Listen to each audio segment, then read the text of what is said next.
Hi guys, and welcome to Boring History for Relaxing. Tonight we step into a castle in deep winter, the kind of place where the stone looks permanently annoyed and every corridor feels like it was designed by someone who hates ankles. You're standing in torchlight that barely warms your eyelashes, listening to the building creak like a ship at sea. Your breath shows up immediately, not because you're being dramatic, but because the air is genuinely that cold. And here is your cheerful reality check. If you lie down on this flagstone hallway like it is a cozy hotel carpet, you probably won't survive this. So, before you get comfortable, take a moment to like the video and subscribe, but only if you genuinely enjoy what I do here. Drop a comment with your location and your local time so I can picture where you are listening from. Now, dim the lights, maybe turn on a fan for that soft background hum, and let's ease into tonight's journey together. You pad forward and instantly understand the first rule of winter in a castle. The enemy is not just cold, it is moving cold. Drafts slip through gaps in doors, under shutters, and down stairwells like invisible thieves. The hallway is long, straight, and smug about it, offering the wind a perfect lane to sprint. You can feel the air brushing your cheeks, then your neck, then curling under your collar as if it has a personal grudge. The stone under your feet is worse. Stone does not feel cold, it steals heat from you. You could be wearing boots and still sense the chill climbing slowly and patiently, like it has all night. You look up at the high ceiling and you realise the second rule, heat rises, and you're not allowed to rise with it. Any warmth that exists drifts upward to the rafters, where it hangs uselessly above your head like a rich person's perfume. Down here, at servant height, the air stays heavy and damp if there is a great hall nearby. You might see the last glow of a central hearth, but even that is a tease. A fire in a huge room is like lighting a candle in a gymnasium. It makes you feel hopeful for 5 seconds, then reality taps you on the shoulder. And yet, people do sleep in these places. Not because they enjoy it, but because the castle runs on human bodies the way a mill runs on water. Someone has to be awake for the gate, the horses, the kitchen embers, the lord's midnight whim, the baby who starts crying, the visitor who arrives late, the roof that decides to leak. A mainstream fact that hits hard is that in many medieval households, especially earlier on, the Great Hall is the centre of life. And a lot of lower status staff spend their nights on simple pallets in or near that communal space. Privacy is a luxury. Warmth is also a luxury. You do not get your own room because you are not considered a person with needs. You are considered a person with duties. So how do you keep from freezing to death in a hallway that feels like a stone refrigerator? You start by treating the building like a map of tiny climates. You do not pick a spot at random. You hunt for places where the castle accidentally gives you a gift. Inner walls can be slightly less punishing than outer walls because the wind is not licking the other side. Doorways are bad because every opening is a bellows. Stair bottoms can be bad too because cold air pools low, and stairwells act like chimneys for drafts. You learn to feel the air with the back of your hand like a human weather vane. If it brushes your skin steadily, you move. If it eddies and quiets, you consider staying. You also watch the light and listen. Torches and lamps do not heat much, but they tell you where people were recently, where a passage is used, where a door will open at dawn. If you bed down where boots stomp all morning, you will get stepped on like you are part of the floor plan. Servants learn the quiet lanes, the forgotten corners, the places behind a chest or under a stair where the airflow breaks. It is not romantic, it is tactical. You are basically playing stealth mode. Except the monster is hypothermia and the prize is waking up with toes you can still wiggle. Another truth is that you rarely sleep directly on bare stone if you can help it. That is not just comfort, it is survival. Even a thin layer between you and the floor slows heat loss. In some castles, floors are strewn with rushes, and those rushes are not there just to look rustic. They add a bit of insulation and help absorb damp. People also use straw, old cloth, and whatever scraps exist. You do not need a feather bed to live. You need air pockets trapped in fibrous stuff. That is the whole secret of warmth. Really, trap still air near your body and you buy yourself hours Then there is the castle's schedule of heat, which is basically a countdown timer. Fires are tended, then banked, then allowed to sink into embers. In a working household, embers are precious, because striking a new fire from scratch is a pain and can be expensive if you waste fuel. So someone is always thinking about tomorrow's flame. This matters for your sleep because the best time to lie down is not whenever you are tired. The best time is when the stones nearby have absorbed the last of the day's warmth. You position yourself like a cat that pretends it is not seeking heat. You're always seeking heat. You're just doing it discreetly, because nobody wants to hear you complain when they also are cold. You also carry beliefs, not just blankets. Here is a quirky tidbit that sounds silly until you are the one shivering. Many people fear night air and drafts as causes of sickness. They talk about bad air, miasma, the idea that certain currents bring illness. So a servant might tuck their head away, cover their mouth, or sleep angled away from a doorway not only for warmth, but because they think the draft itself is unhealthy. They might tuck herbs among bedding, not as perfume, but as protection. Even if the herb does nothing, the act of doing something feels like control, and control is warm in its own way. Of course, not every castle runs the same. Historians still argue whether most servants truly slept scattered in halls as a normal routine, or whether dedicated dormitories and servant quarters were more common in many places than popular imagination suggests. Records, household accounts, and building layouts can hint at different arrangements depending on the century, the region, and the wealth of the household. What does not change is the physics. Stone steals heat. Moving air steals heat faster. Human beings who want to wake up learn to work with both. So you stand there in the cold corridor and you stop thinking like a modern person hunting a bed. You start thinking like a winter survivor. You find the least drafty pocket you can. You avoid the grand, windy straightaways. You pick a spot that is boring, tucked, and slightly less exposed. You imagine layers, not luxury. You imagine your body heat as a small candle that needs shielding. And yes, you also imagine complaining, because you are human, and you deserve at least one private moment of inner whining. The castle does not care. The castle is basically an enormous stone machine, and its customer service line is permanently closed. Still, you can make it through the night, not by conquering the cold like a heroic warrior, but by making a series of tiny, smart choices. The kind of choices that look like nothing from a distance. The kind of choices that add up to morning. You breathe slowly. You pull your shoulders in. You accept that your new luxury spa is called the corner that does not try to kill you. And you settle your weight carefully, like you are negotiating with the floor itself. Because you are. You drift deeper into the castle's sleeping world and realize the cold is only half the story. The other half is people. Not people in the warm, friendly sense, but people as a strict, ranked system that decides who gets a door, who gets a curtain, and who gets a patch of floor that does not try to turn their lungs into icicles. In a castle, sleep is assigned the way work is assigned. It is not about what you need. It is about what the household can afford to give you without risking the smooth running of everything else. You start by noticing the obvious. The lord and lady vanish into private chambers with thick walls, smaller windows, and controlled access. Even without modern heating, those rooms can be warmer simply because they are easier to close off. They also have beds built to lift bodies off the ground, plus piles of textiles that hold heat.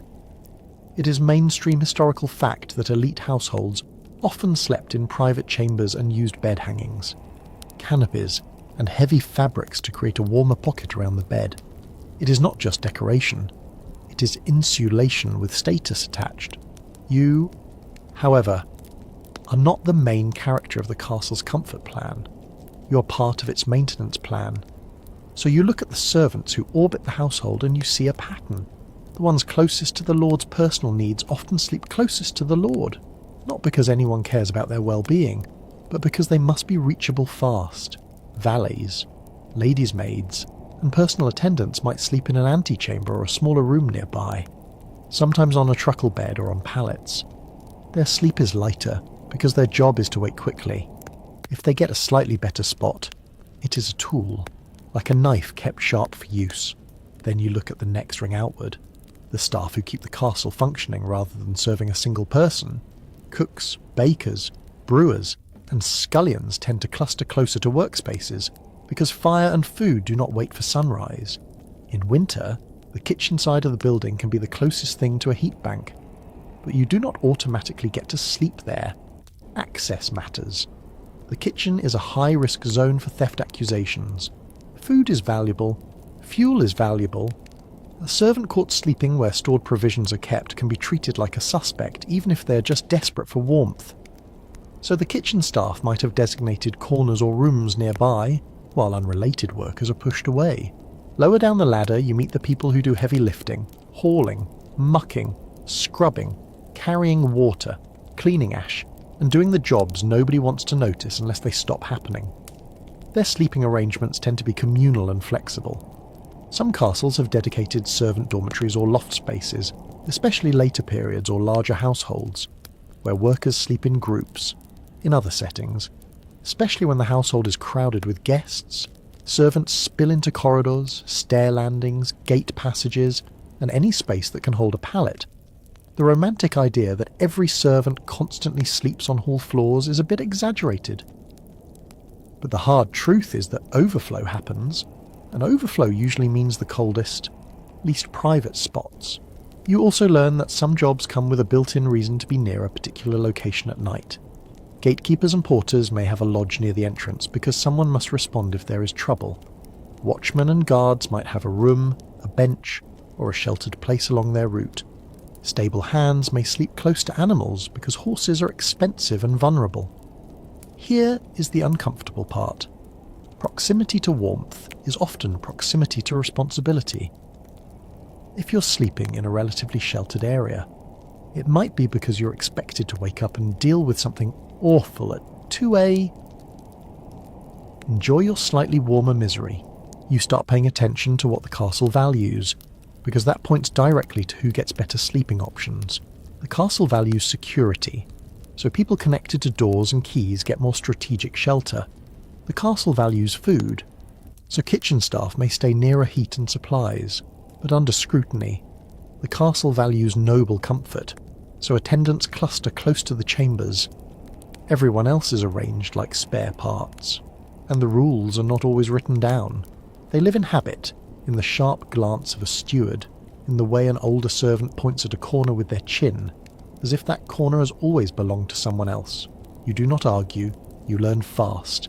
A new servant who sprawls in the wrong place might be kicked awake, not gently, by someone who has been there longer and is not in the mood to negotiate. The castle has its own bedtime politics, and you do not win by being idealistic. Now the practical question: who actually ends up in icy hallways? Often, it is the servants with the least leverage and the least stable place in the household. Temporary workers, extra hands hired for a busy season, messengers who arrive late, or staff attached to visiting nobles may be squeezed into whatever space exists. Large feasts create this problem on purpose. When guests flood in, the normal sleeping map is scrambled. The best rooms go to high-ranking visitors. Mid-level staff are displaced. Low-level staff get shoved into passages. You might hear it described as making do. It is really just scarcity with manners. And here comes a quirky tidbit that makes you squint. There are stories and hints in some accounts of servants sleeping in wardrobes, closets, or behind tapestries to avoid drafts and avoid being seen. Not because they are being silly, but because visibility can be dangerous. If you are seen resting at the wrong time, someone might decide you are lazy. If you are unseen, you might get away with an extra hour. A hidden spot can be warmer too, because air movement is reduced. The trade is obvious. You might wake up with a lint in your hair and a noble's dog staring at you like you're furniture. But you will still be alive. Mostly. As you settle into this social map, you also notice how gender, age, and household custom shape sleep. Women servants may sleep together for safety and propriety. Often in spaces tied to the women's work areas, younger servants might be expected to sleep where they can be summoned easily. Older servants who have earned trust might have a slightly more stable place. And the castle's religious rhythms can matter too. Early rising for prayers or morning tasks means people may sleep in places that shorten the route to duty. Historians still argue whether the hallway sleeper is a typical reality, or an overused image drawn from exceptional moments, like crowded feast days or poorly funded households. The evidence can point both ways. Some buildings include spaces that look like servant dormitories. Some household records imply communal sleeping. Some stories and regulations suggest servants should be near their duties. The variety is the point. There is no single medieval bedtime blueprint. What you can say with confidence is that sleeping location is never random. It is the household's nervous system. It places bodies where they can respond. It keeps valuable spaces controlled. It keeps higher status people insulated in every sense, including literal temperature. And it forces the most disposable workers into the places where comfort is thin and drafts are thick. So you lie down where you are told, or where you can get away with lying down. You're learning that hallway is not one thing. It can be a main passage that funnels wind and footsteps. It can be a tucked service corridor near a pantry. It can be a landing outside a stair. It can be an alcove that catches less air. Your survival depends on understanding the difference. And your social survival depends on understanding who gets to claim which patch of stone. You make your choice like you're choosing a seat on a crowded bus. You pick the place that is least likely to be disturbed, least likely to draw attention, and least likely to freeze you into a decorative statue by morning. The castle keeps breathing around you, full of rules you can feel even when nobody speaks. You close your eyes knowing that warmth is not just a material thing here. It is permission. You start treating the castle like a puzzle box made of stone, where the prize is a few degrees of warmth, not comfort, not coziness, just warmth that keeps your fingers from feeling like wooden spoons. The first thing you learn is that cold is not evenly spread. Even in the same corridor, one spot can be cruel and another spot can be merely rude. Heat moves in patterns, and the castle, unintentionally, creates little pockets where the air is calmer and the temperature is slightly kinder. You walk slowly, listening with your skin. Drafts have a texture. Some come as a steady stream, like the building is exhaling. Others are gusty, as if a door is breathing in and out. You can tell where a corridor connects to an outer wall because the air feels sharper, like it has been outside and came in smug about it. You can also tell where the wind is slipping through cracks because the cold hits one side of your face more than the other. It is weirdly intimate, this sensation of the building touching you with invisible fingers. Now you look for microzones. Inner corners are your first friend. An inside corner breaks airflow, so the draft does not slam into you head on. It swirls and weakens. The temperature difference is small, but your body does not need miracles. It needs margin. Along an interior wall, you might be protected from the direct influence of outside air. Thick walls act as thermal mass, and if they absorbed any warmth during the day from nearby fires, or from sunlight on the opposite side, they may be slightly less punishing at night. This is not warm. It is not actively trying to kill you. Celebrate the small victories. You also learn to avoid the castle's wind highways. Long straight corridors that connect major doors are basically draft pipes. The castle's grand design is impressive to look at, but it is awful for sleeping. If you can see a straight shot from one doorway to another, your body will be the unlucky middleman for all that moving air. Service passages, on the other hand, can be awkwardly shaped, narrower and less aligned. That clumsy design can help you, because the wind hates corners almost as much as you do. Then there are stairwells. They are tricky. Cold air tends to settle low, so the base of a stair can feel like a bowl holding chill. But stairwells also connect different temperature zones. If a warmer area is above, the stair can leak that warmth downward. If a colder area is above, it dumps cold downward. So you learn to test a stairwell like it is a questionable soup. You stand halfway up, pause, and feel whether the air is rising or sinking. You might even feel the faint difference between the steps near a wall and the steps near the centre. Yes, you are becoming the kind of person who evaluates stairs for thermodynamics. This is your life now. A mainstream historical fact that matters here is that castle heating is generally local and room-based, mostly from hearths, fireplaces, ovens, and later, sometimes stoves, rather than central systems. That means warmth does not spread evenly. It leaks, it radiates, it fades fast.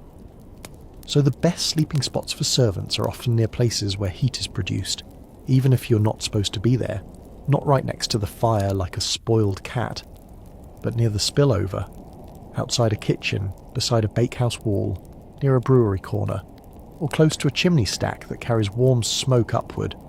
Chimneys can act like accidental radiators if the masonry warms up. You do not hug the chimney like you're in love with it, because that looks suspicious. You just happen to be nearby, coincidentally, as if you are an innocent passerby who got sleepy. You begin noticing heat markers, a wall that is slightly less icy to the touch, a patch of air that feels less sharp, the smell of ash or cooking fat, which can mean you are near a heat source that was active recently. Even sound can help. The kitchen side of a castle might be quieter at night, but you can still hear settling pots or the faint drip of water, while grand corridors echo more. Quieter spaces can indicate fewer openings and fewer drafts. It is not guaranteed, but you are working with clues, not certainties. Then there are the castle's leaks, the accidental places where warmth escapes from privileged rooms, under doors, around window shutters, through thin partitions, and along passages that share walls with better heated chambers. You cannot stroll into private rooms, but you can benefit from their waste heat. It feels morally questionable, like stealing warmth by proximity, but the castle's morality is not built for your comfort. If the wall near a chamber is even a tiny bit warmer, you lean into that like it is the last good decision you will make all day. You also learn that the worst cold often comes with damp. Moist air conducts heat away from you more efficiently and makes everything feel colder. Basements, ground-level passages near wet earth, and areas close to cisterns or drains can feel clammy. That clammy cold is the kind that seeps into your bones and refuses to leave. So you aim for higher ground when possible. Upper levels can be less damp, and also collect a bit of rising warmth from below. But higher levels can be drafty if the roof is leaky or the walls are exposed. Again, you test and choose. You do not assume. Here is a quirky tidbit that feels like folk science. Some servants believe certain stones are colder than others, not in the spiritual sense, but in a practical sense tied to the feel of different masonry. They might prefer sleeping near timber partitions, near stored textiles, or even near stacks of wooden objects because wood feels less cold than stone. In reality, wood is a poorer conductor of heat than stone, so it does feel less icy. The belief becomes a rule of thumb. If you can put your shoulder against wood instead of stone, you do it. If you can tuck yourself near a pile of linen rather than bare masonry, you do it. You become a creature who chooses materials like a squirrel chooses a nest. Historians still argue whether certain castle designs intentionally considered comfort for lower status residents, or whether servants simply adapted to buildings built primarily for defense. Display and hierarchy. Some architectural features that help with warmth might be deliberate for elite comfort, and only incidentally useful for others. Some might be pure accident, but your experience is not theoretical. You are living in the physics of it. So you map the space in your mind. You note where warmth lingers after work. You note where drafts slice through like knives. You note where walls feel different, where floors feel less wet, where the air is calmer. You move like you're doing reconnaissance, except the battlefield is the corridor, and your enemy is the night. And once you find a spot that feels slightly less hostile, you claim it quietly. You do not sprawl, you make yourself compact, because compact things lose less heat. You breathe low, slow, and you let your body start conserving. The castle does not suddenly become kind, but you have found a microzone, a tiny bend in the stone world where the cold is less aggressive. In a place like this, that is the closest thing to winning. You stop thinking of bedding as something soft and pretty, and start thinking of it as a survival device made from whatever the household can spare. In a castle, the best textiles are reserved for the people who are allowed to be fragile. For you, warmth comes from materials that look humble, smell earthy, and feel scratchy, but perform like a layered shield. The secret is not thickness alone. The secret is trapped air.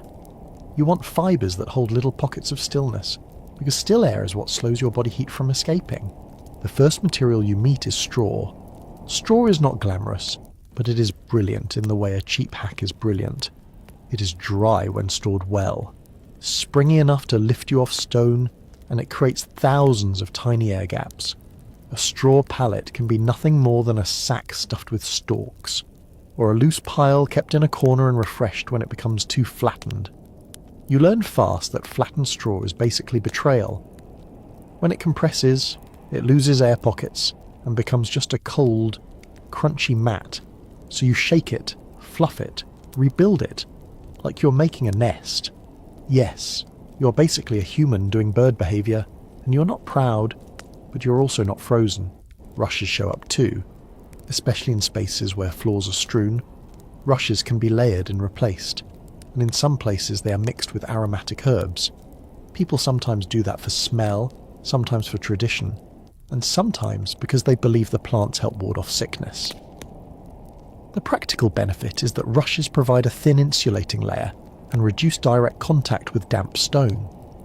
The not-so-practical benefit is that you can tell yourself you are sleeping on bedding instead of floor trash, which matters more than you would think when morale is hanging by a thread. Then comes wool, the real champion of medieval warmth. Wool retains insulating value even when it's a bit damp, and it traps air beautifully. It can be a blanket, a cloak, a worn-out coverlet, or an old garment pressed into new use. A mainstream historical fact here is that wool is widely used in medieval Europe for clothing and textiles because it is durable and warm, and it shows up everywhere, from peasant cloaks to high-end cloth.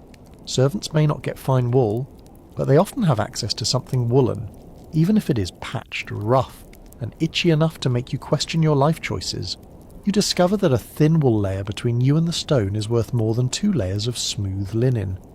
Linen is great for sheets and shirts, but it does not insulate like wool.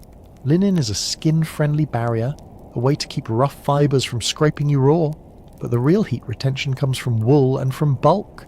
So you start layering strategically, linen or a softer cloth against skin if you have it, then wool on top, then any extra fabric as a windbreak. And yes, there is a windbreak concept even indoors. The biggest threat to a sleeping body in a corridor is moving air. So the outermost layer of your bedding might be something tighter woven, like a cloak or a heavy cover, not because it is warm by itself, but because it blocks drafts from stripping away your heat. You tuck edges under you, you wrap corners over your shoulders, you make a crude envelope. You're not trying to look neat, you're trying to keep air from circulating around your body. Now you meet the bed tick, which is basically a fabric casing stuffed with straw, chaff, or other filler. It is not a mattress in the modern sense, but it gives you lift and insulation. The stuffing might be replaced periodically, especially in households that can manage it, because old stuffing gets compacted and filthy. For a servant, a bed tick can be shared, passed down, or reserved for certain staff. Sometimes you get one. Sometimes you get the floor and a prayer. The variability is huge, and your gratitude is calibrated accordingly. Here is a quirky tidbit that makes you blink. Some servants use their bedding as storage and protection at the same time. They might tuck spare clothes or small possessions into the straw or under the pallet, partly to keep it from being stolen, and partly because extra cloth inside the bedding adds insulation. It is like hiding your valuables inside your life jacket. If someone steals your blanket, you are not just inconvenienced, you are endangered. So bedding becomes security, and security becomes warmth. You also learn the enemy of bedding: moisture. Damp straw starts to rot and smell. Damp cloth steals heat faster. In winter, dampness can come from the air, from leaky walls, from wet boots, from condensation, from breath.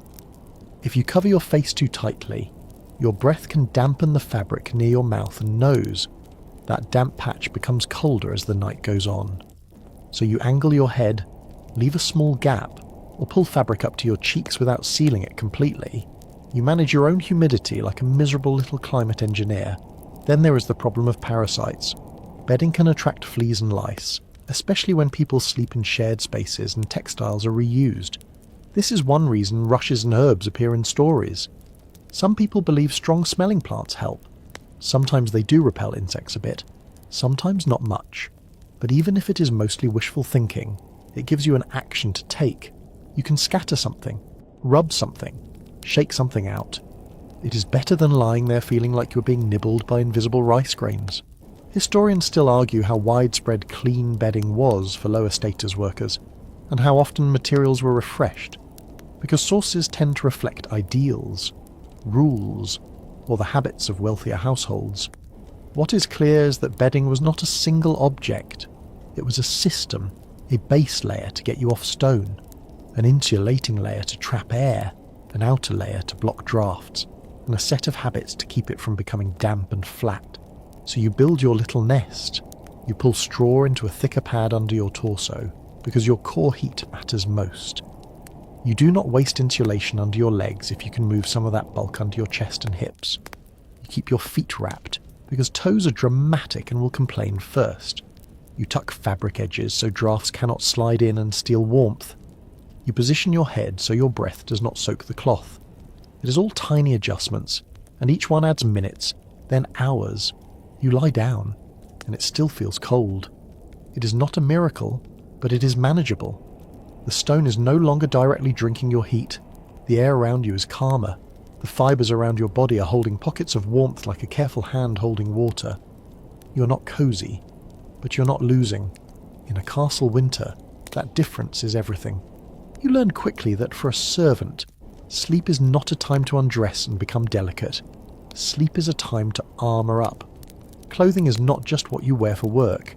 It is the most portable insulation you own, and on a winter night it becomes the difference between I woke up stiff and I did not wake up at all. The castle does not hand you a heated room. It hands you responsibilities and expects you to bring your own warmth. So you begin with layers, because layers trap air, and trapped air is the whole game. Against your skin, you might have a linen shift or shirt.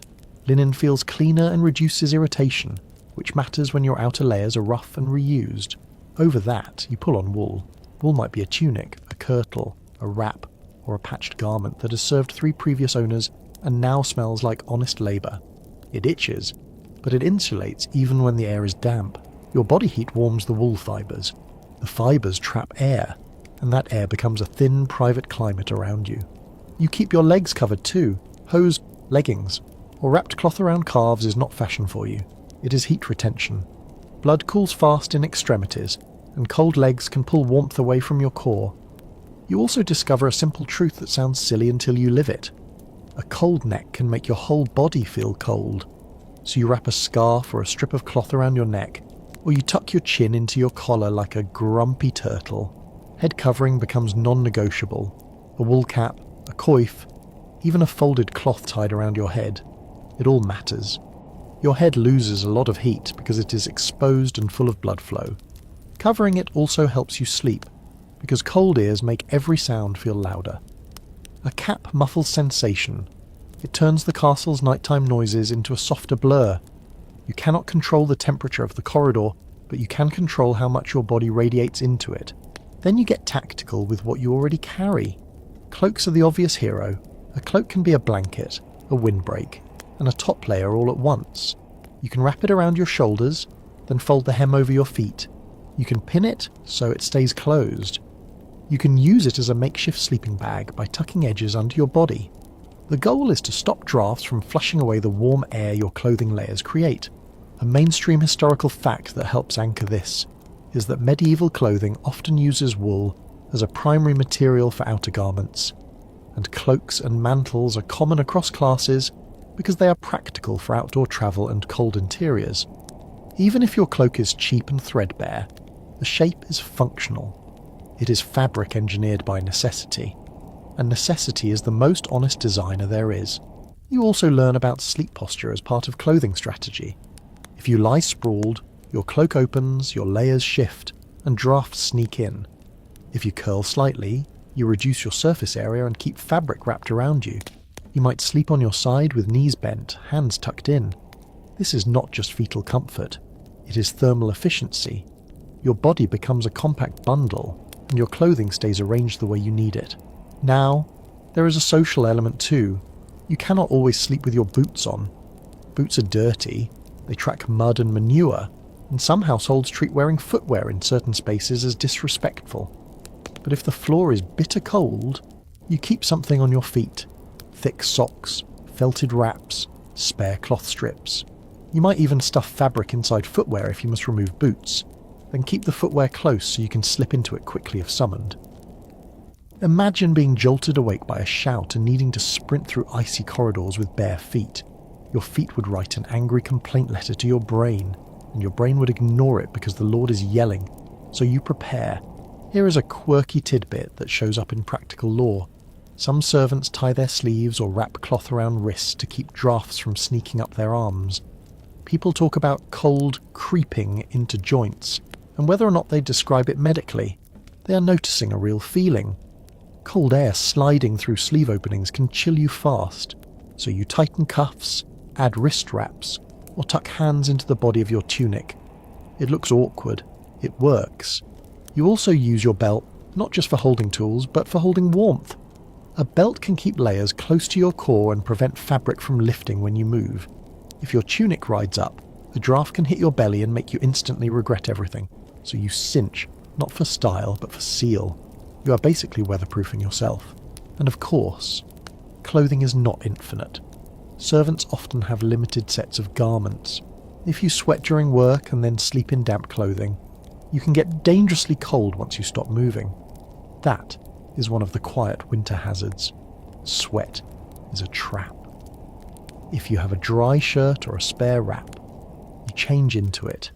If you do not, you at least loosen layers to let moisture evaporate before you settle. You might stand near a heat source just long enough to dry fabric slightly, not enough to scorch it, just enough to take the edge off the damp. The castle's air can be unforgiving, and damp cloth against skin can feel like a cold slap that never ends. Historians still argue how common it was for lower status workers to have multiple changes of clothing, because records often highlight purchases and allocations without revealing how worn. Shared or repaired garments became over time, but the logic of survival pushes you toward the same practices. Keep insulation dry, keep drafts out, keep extremities covered, and keep yourself ready to move at any moment. So you settle into your clothes like they are a nest you can wear. You pull the cap low, you tuck the scarf. You fold the cloak carefully so it seals around you. You arrange your feet so they are wrapped and protected. You do a quick mental inventory of what is exposed, what is loose, what might flap open if you shift. Then you stop. You let your breathing slow. You let your body warm the air inside your layers. And in that quiet moment, you realize why servants can sleep in icy places and still live. It is not because the castle is kinder than it looks. It is because you have turned yourself into a small, layered shelter. The castle is stone. You are technique. You discover that the warmest object available in a winter castle is not a fire, not a blanket, not even a thick wall. It is another human being who is also miserable. Shared body heat is ancient technology, and it works so well that it creates its own rules, its own etiquette, and its own quiet arguments. In a corridor or a crowded servant space, you can either pretend you are an island or accept that warmth is often a group project. So you watch the sleeping arrangements form the way birds gather on a branch. People cluster without announcing it. One person settles near a wall, another fits in beside them, then a third. Soon there is a little line of bodies, shoulders almost touching, knees angled to avoid kicking. The goal is to reduce exposed surface area. When bodies are close, each person is a windbreak for the next. The air between you warms and stays warmer.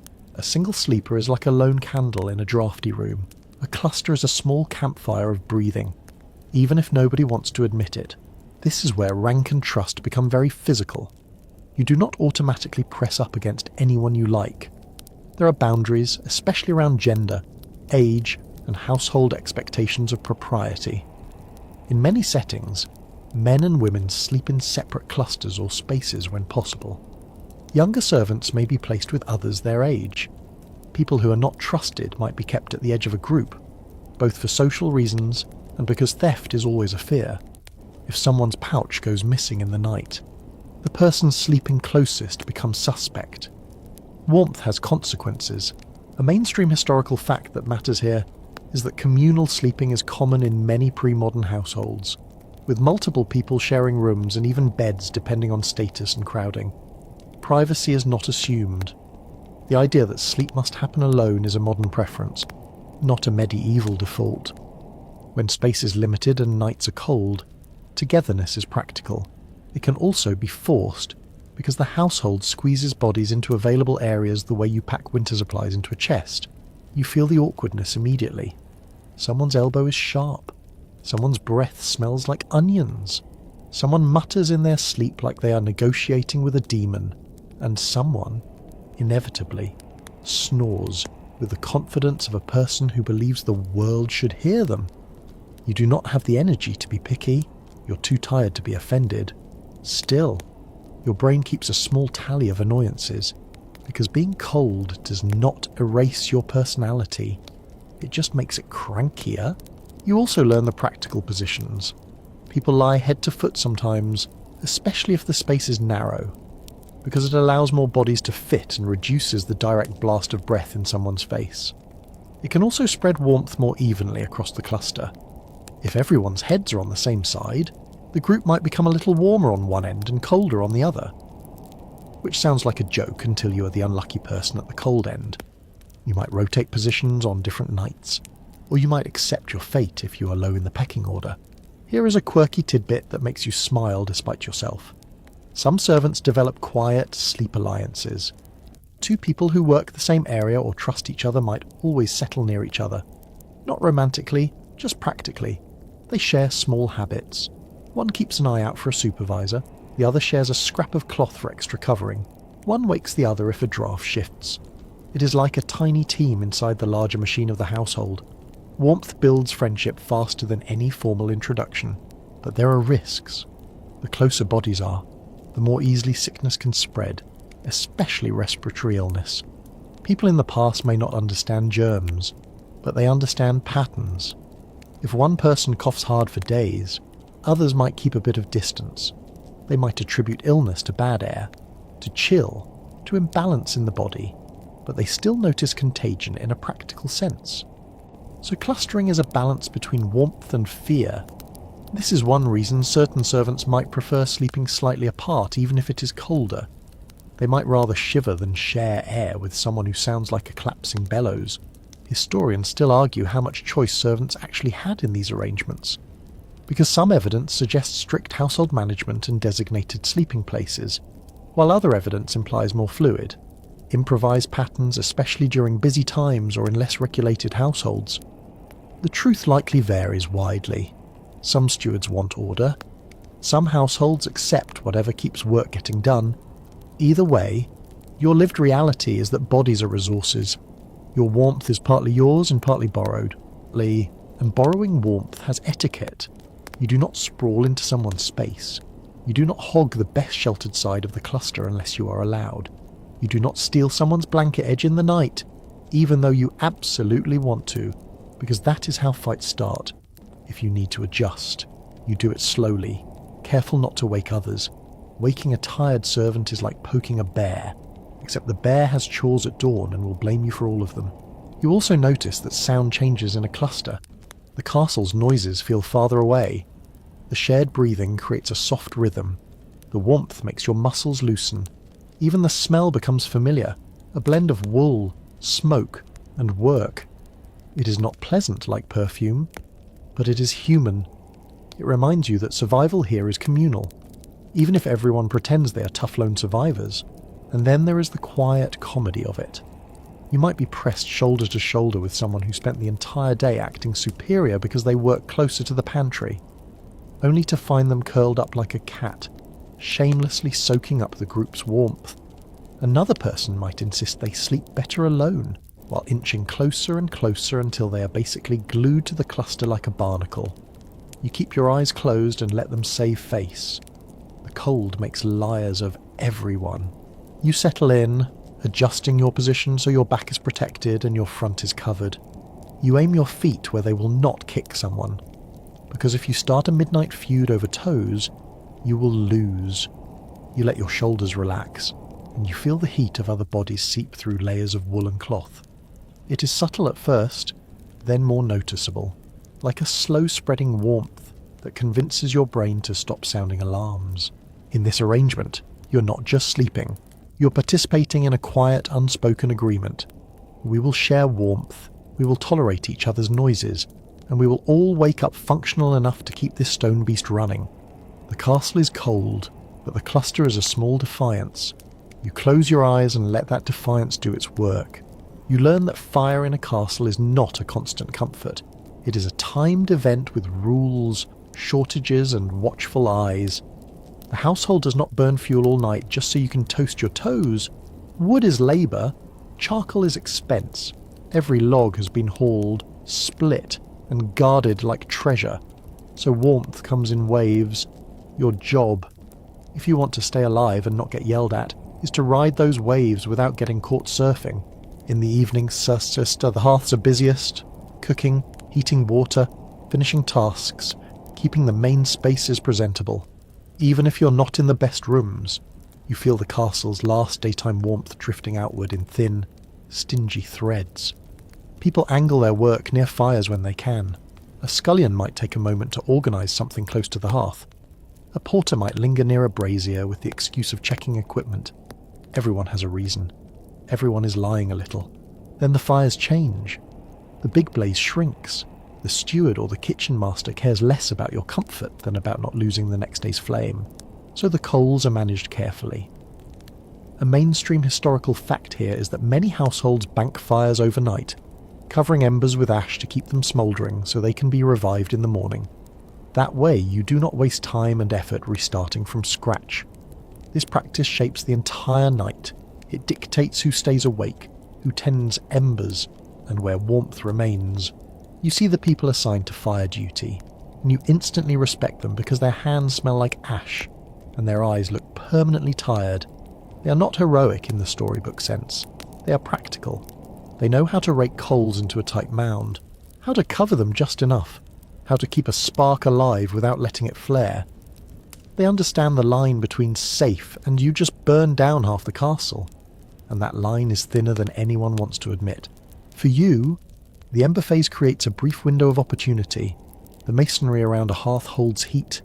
Stone and brick absorb warmth while the fire is strong, then slowly release it. So even after the flames die down, the surrounding area can stay less cold for a while. Not hot, not friendly, but less cruel. That is when you see servants hovering near walls, sitting on benches, leaning close enough to warm their backs while pretending they are simply waiting for instructions. You do not press too close. A sleepy servant who singes their clothing is not just foolish. They are evidence of carelessness. There are also braziers. A brazier is like portable warmth, a metal container for coals that can heat a smaller space. In some castles, braziers are used in chambers or passages, but they come with danger. Coals can spill. Fumes can build up. If a brazier is moved into a tight room with poor ventilation, it can make people sick.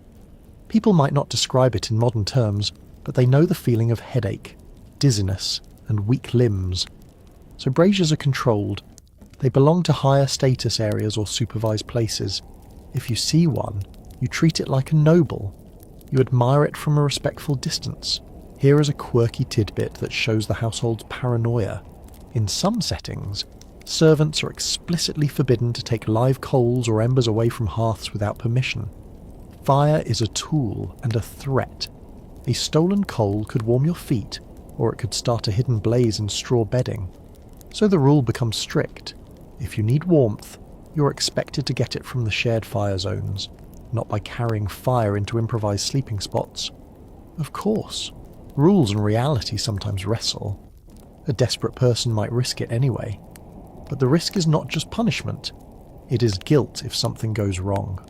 As the night deepens, the castle gets quieter and the warmth becomes more guarded. Fires are reduced in unused spaces.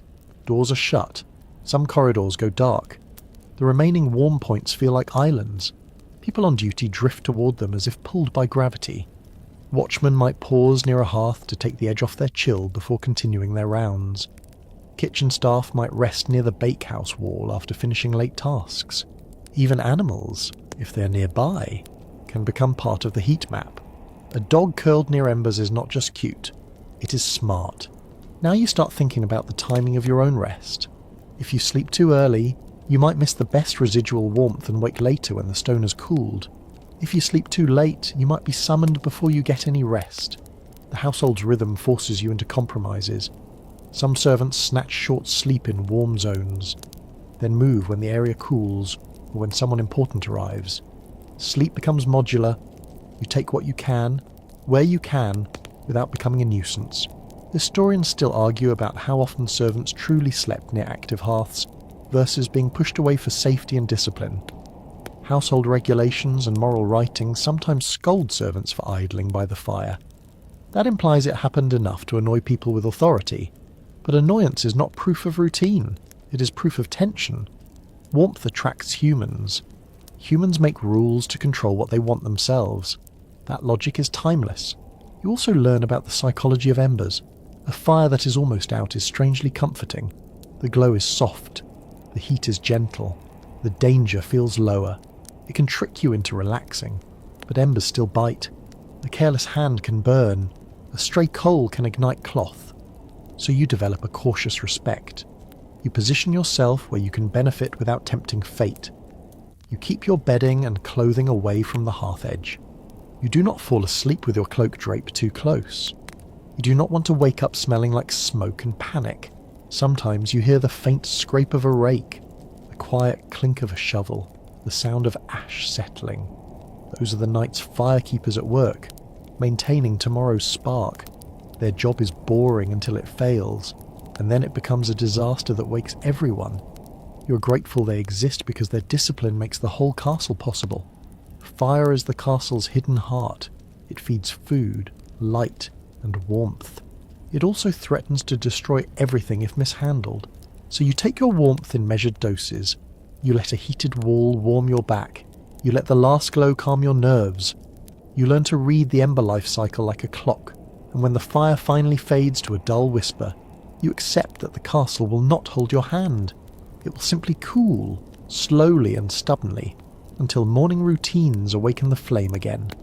Your task is to stay smart, stay small, stay insulated, and treat every bit of warmth as something precious enough to be handled carefully.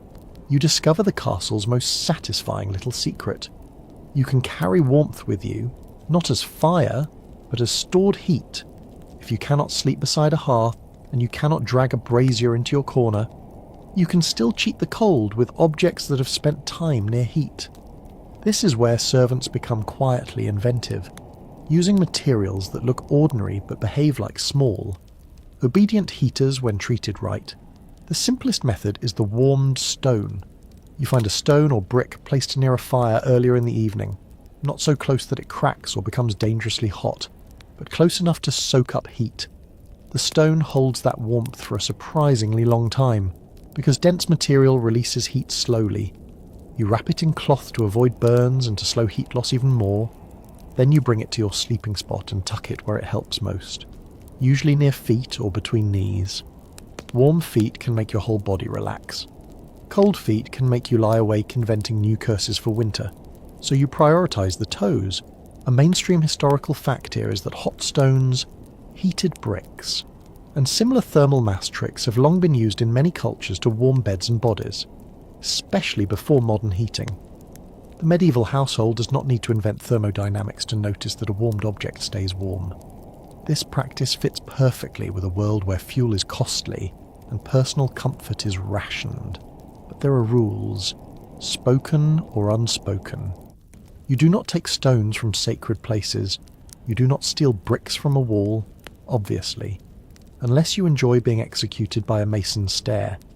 You use what is available. Kitchen floors sometimes have loose bricks. Bakehouses have tiles. Hearth edges have stones that can be warmed. Sometimes you find a smooth rock that someone keeps for this purpose, a shared tool passed around like a secret handshake. You also learn about safer choices. Stones can be too hot and burn skin through thin cloth. They can also be too damp and crack when heated, a nasty surprise that can send fragments flying. So experienced servants choose dense, dry pieces and heat them gradually. They test with the back of a hand, quick touch, pull away, then again. If it feels painfully hot, it is not ready. You want steady warmth, not punishment. Then there is the warm tile or brick placed at the foot of a pallet. It is like a medieval foot warmer. You slide it into a cloth bag or wrap it in old fabric. If you have two, you place one near feet and one near your core. If you have one, feet win. You're not being sentimental, you're being strategic. Feet are where cold bites, and when cold bites, sleep becomes a struggle.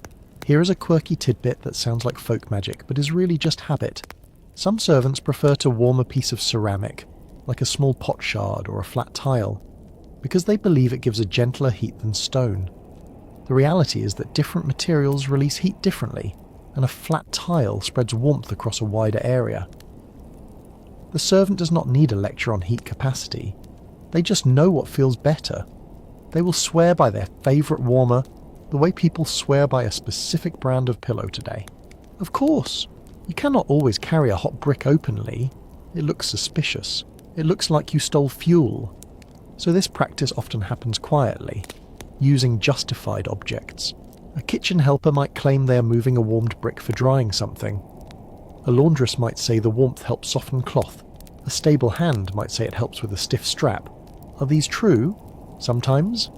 Are they convenient excuses? Absolutely. In a castle, many truths are folded into one another like laundry. You also see another trick, warming sand or grain. In some contexts, a pouch of grain warmed near a fire can hold heat and mould to the body. It is softer than stone. It is also risky, because grain is valuable, and a warm pouch might be seen as theft or waste.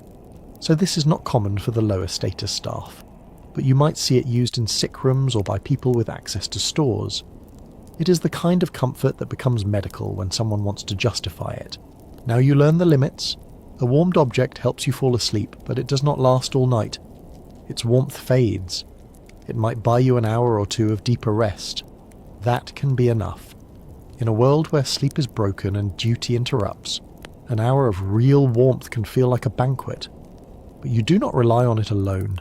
It is an addition, not a foundation. Your clothing, your bedding, your draft avoidance, all of that still matters. Historians still argue about how widespread these portable warming practices were among servants specifically, because everyday improvisation leaves fewer records than official purchases or elite routines. Wealthy people's habits are easier to trace. Servants' tricks often survive as hints, passing mentions, or common sense inferred from materials and living conditions. But the logic is strong. When warmth is scarce, you store it, carry it, and concentrate it where your body needs it most. You also become careful about placement. You never put a hot stone directly against bare skin. You never tuck it near straw without a proper wrap, because straw is dry and can catch if an ember or coal is mistakenly used. You never let it roll loose.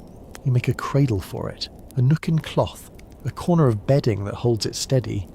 You treat it like a small animal that might bite if mishandled. The most satisfying moment is the first contact.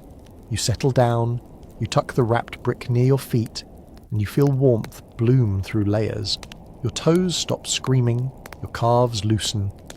Your whole body drops a notch in tension. You breathe out and realize you are holding tight in ways you did not even notice. Warmth makes your thoughts slow down. It makes the castle feel less hostile. It makes you believe morning is possible. Then, inevitably, it cools. You wake slightly, half aware, noticing the warmth has turned to lukewarm. You might shift it closer to your core. You might roll it between feet like a sleepy cat playing with a toy. You might curse quietly, then laugh at yourself because you are literally sharing a bed with a brick.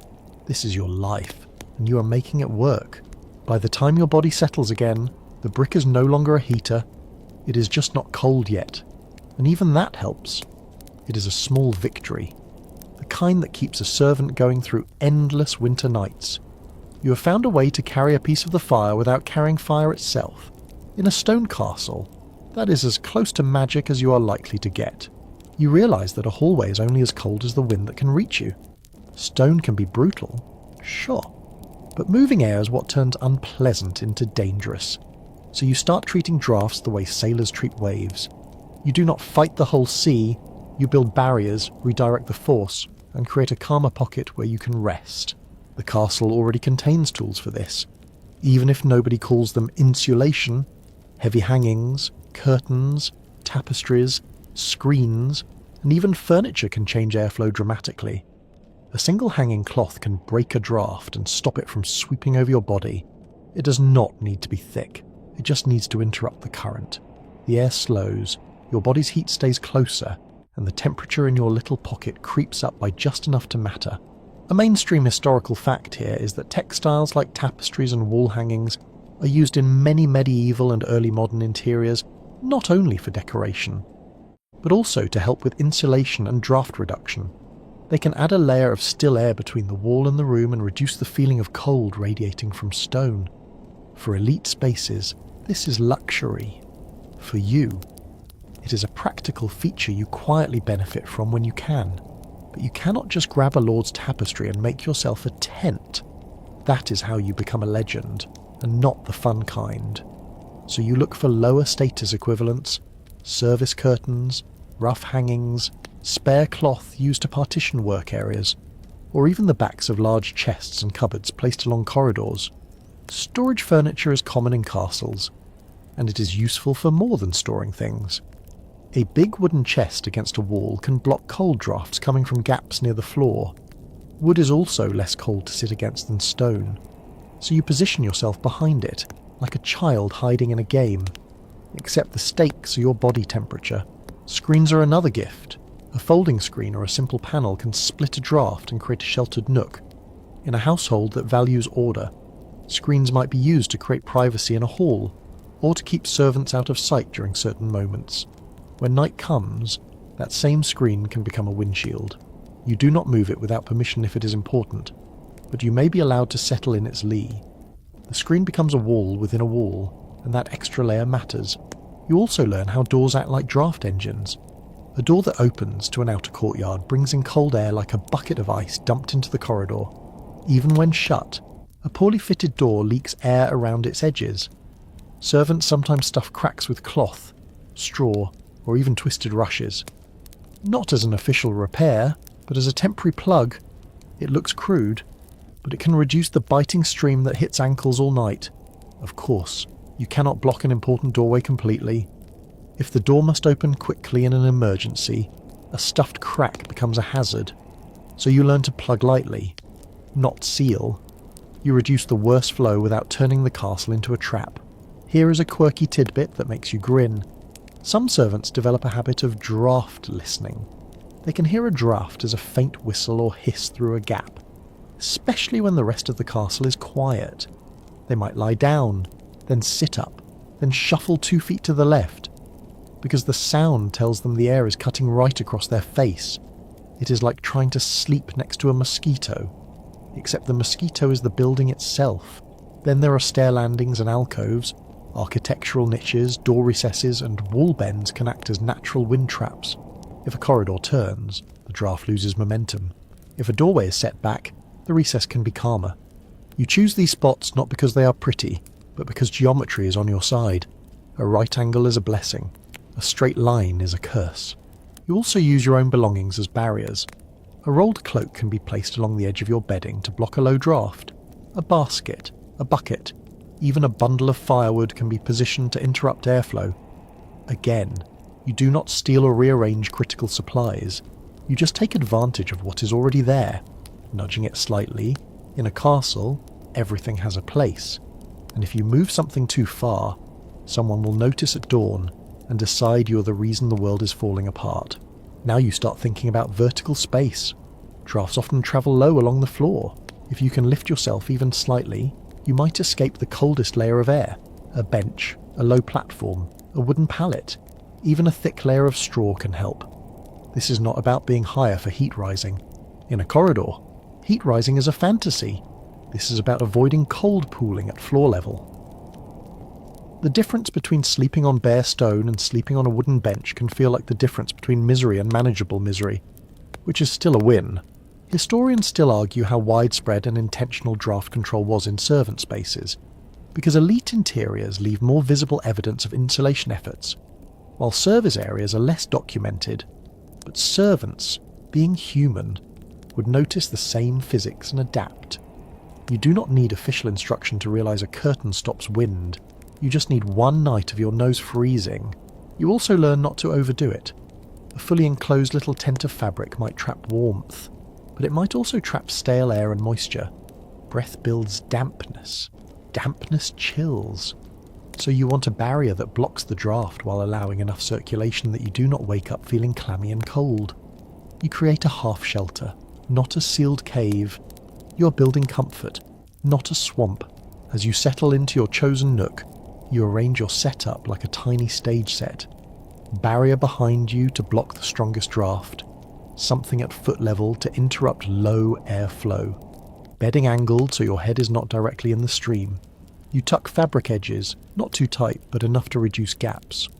The goal is to create stillness. Still air is warmth's best friend. Then you feel it. The moment the draft stops biting, your shoulders unclench, your breathing slows. The castle's cold is still there, pressing from the stone and the night, but it is no longer actively slicing through you. You have taken a hallway, a place that was never meant to be a bedroom, and turned it into a shelter through nothing but positioning and barriers. You have not changed the weather. You have changed your exposure to it. That is the kind of skill that keeps servants alive and keeps them quiet enough that the household can pretend everything runs smoothly. You learn that the castle does not offer you one long peaceful sleep. It offers you a schedule disguised as night. Someone always needs to be awake, and if you are one of those someones, your rest becomes a series of quick dips into darkness rather than a full swim. In winter, that fragmentation can be dangerous, because your body warms when you sleep deeply and shivers when you wake, so the household develops routines that keep people functioning without letting anyone freeze in place. Night watches are the obvious structure. Gates must be checked, fires must be tended, valuable rooms must be guarded, animals must be monitored, water must not freeze in critical places. A mainstream historical fact is that many medieval and early modern households and fortifications organised night duty into watches, rotating responsibility across the night to maintain security and basic operations. Not everyone stands at the same post, but the concept of shifts is real. The castle runs like a relay race, and you are one of the runners. You see how it works in practice. A watchman takes a circuit, pauses at known points, listens, then moves on. A porter checks the gate area, checks locks, checks for anyone trying to slip in, then retreats to a sheltered spot. A kitchen worker keeps an eye on embers and stored supplies, making sure sparks do not escape and that no one borrows food. A stable hand checks animals, adjusts bedding, and listens for the sound of distress that can turn into expensive disaster. Each job has its own rhythm, but they share one thing. You cannot simply collapse and vanish for 8 hours, so you adapt. You begin taking rest opportunities the way a thirsty person takes sips, a short rest near a warm wall, a doze on a bench between rounds, a quick nap in a sheltered corner while someone else is on their circuit. You do not aim for perfect sleep. You aim for functional survival. You train your body to drop into rest quickly, like a soldier, like a sailor, like anyone who lives by interruption. The castle also creates informal signals. A bell might mark certain hours in some places, but more often it's human communication. A tap at a door, a whispered name, a knock on a beam, a lantern moved in a certain way. People learn how to wake each other without waking everyone. You do not want to start a chain reaction of grumpy servants sitting up and glaring like angry owls. So waking becomes precise. You touch a shoulder, you whisper, you step back. If the person does not respond, you whisper again and hope they are not dead, because that would be inconvenient in addition to tragic. Here is a quirky tidbit that feels like dark humour. Some night watch routines include little warmth stops that are unofficial but widely understood. A particular corner where the air is calmer, a point near a chimney stack where the masonry feels less cold, a spot near the kitchen where lingering heat makes your fingers work again. No one writes these stops down.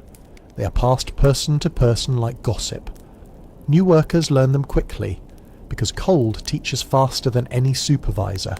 You also learn that rotating rest is about fairness, but also about control.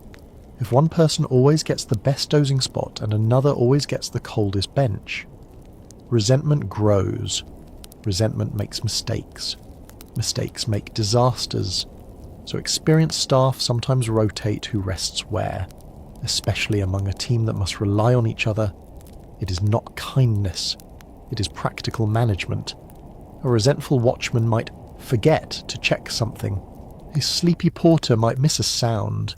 The castle cannot afford that. You begin noticing how the cold changes your alertness.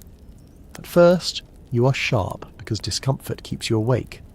Then you become dull because your body is conserving energy. Your hands fumble with keys, your eyes water, your brain slows. This is when shift structure matters most. A fresh person takes over while you get a short rest, and that rest, even if it is only 30 minutes, can reset your ability to function. Without rotation, people become dangerously tired and cold at the same time, and that is when accidents happen. The castle's night duty also affects how you prepare your sleeping setup. You cannot create a perfect nest that takes 10 minutes to arrange if you might be summoned in 2 minutes. So you keep your bedding simple and quick. You keep your shoes accessible.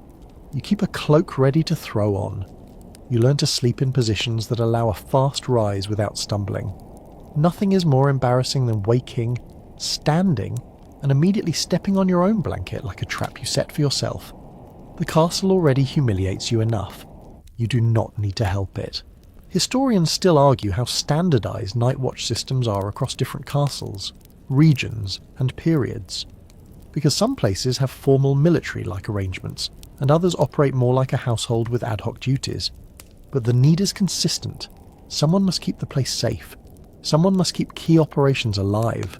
Night does not pause a castle's responsibilities. It just makes them colder. You also see how watch duty becomes a social filter. Some people are trusted with keys and patrol routes. Others are kept on the simpler tasks. Trust can mean you get a slightly warmer position, like a gate lodge, because the household wants you stationed there. Distrust can mean you are stuck in a colder corridor where you are visible and controlled. Comfort follows authority in strange ways. You might be warmer because you are monitored, which is not exactly a cozy thought, but it is real. As the night stretches, you start to feel the castle's rhythm like a heartbeat. A pause, a patrol, a quiet, a knock, a doze, a wake. It is exhausting, but it is structured. That structure helps you survive. It keeps your body from sinking into deep chill for too long. It keeps you moving enough to generate heat, then resting enough to recover. It is not kind, but it is balanced. You take your turn, then you hand it off. You settle for a short rest, eyes closing as soon as you stop moving. Your muscles loosen, your breathing deepens, and the cold becomes a background pressure rather than a sharp attack. Then a whisper pulls you back. You rise, you wrap yourself, you step into the corridor again. The castle continues, and you continue with it, surviving the night through rotation, routine, and the simple, stubborn fact that someone has to.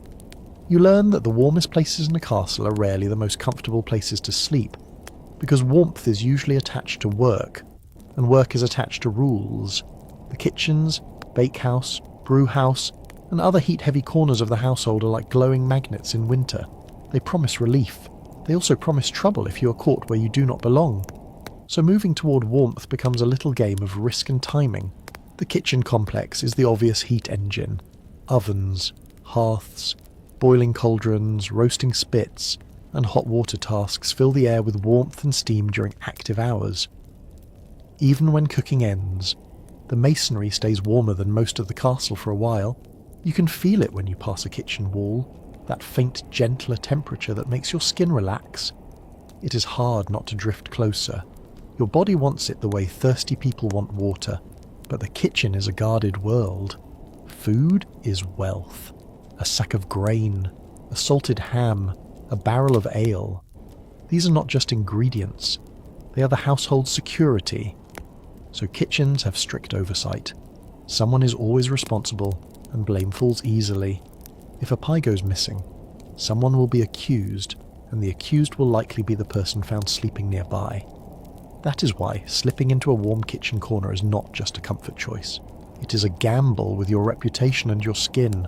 A mainstream historical fact here is that medieval and early modern kitchens are central workplaces in large households, and often operate as complexes with separate areas for baking, brewing, and storage. Because supplying many people requires specialised work and constant fuel use, these spaces can remain warmer than living areas due to their fires and ovens. That makes them attractive for rest, especially for staff tied to those duties. So you look for in-between places. Not inside the main kitchen, but near it. A passage that shares a wall with the oven. A pantry corridor that catches residual warmth through masonry. A doorway recess outside the bakehouse where warm air leaks when someone enters. You do not want to be seen sprawled among pots like you are part of the inventory. You want plausible deniability.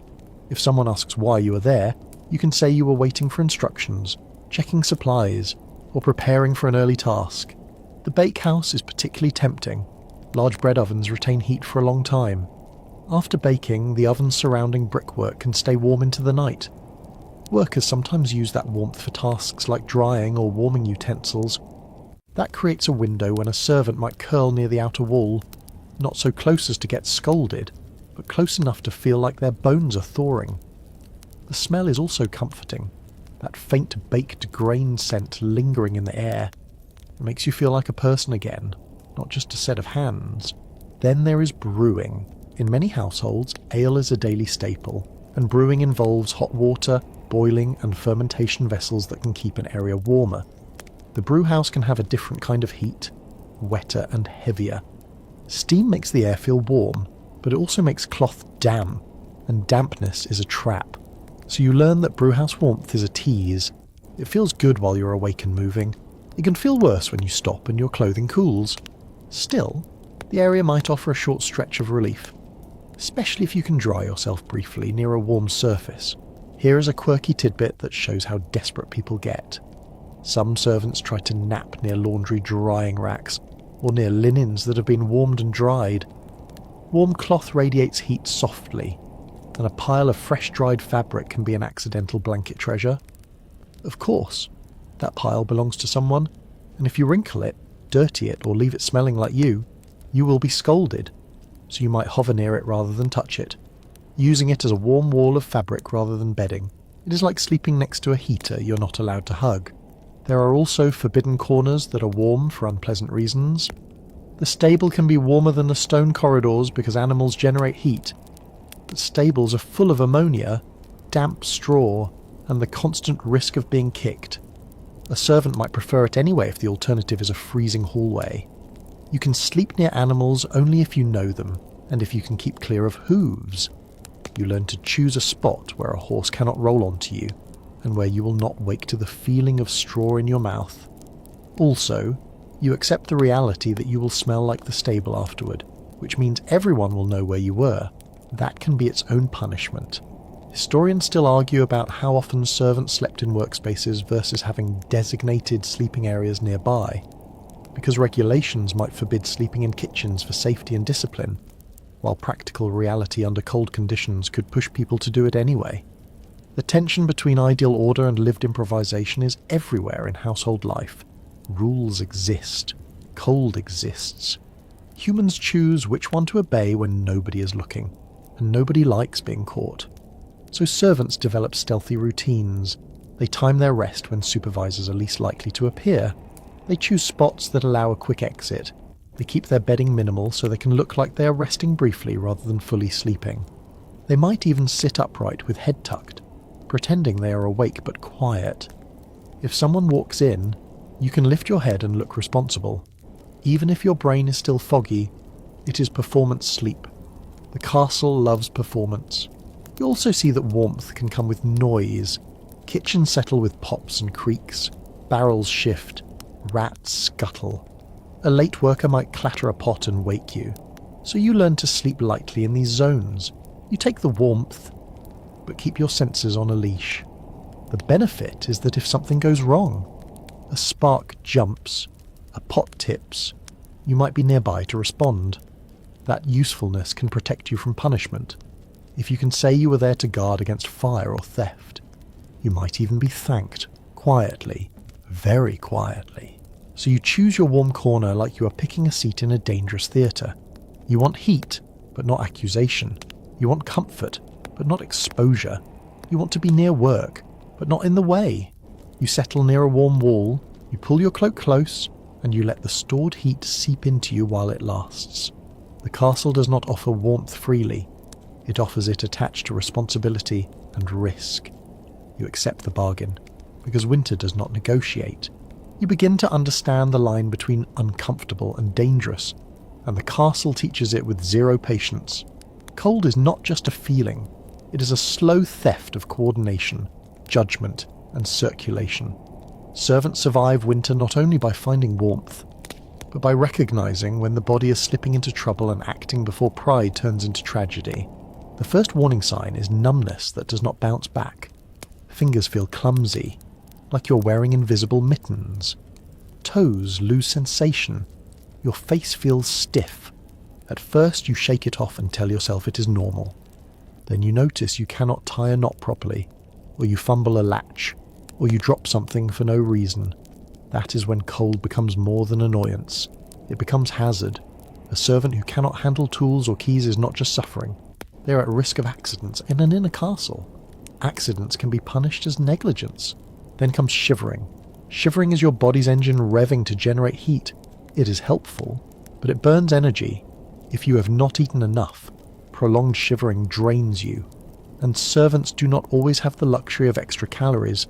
Food is controlled, portions are rationed. Sometimes you get a warm pottage, sometimes you get a crust and the knowledge that your stomach will have to develop character.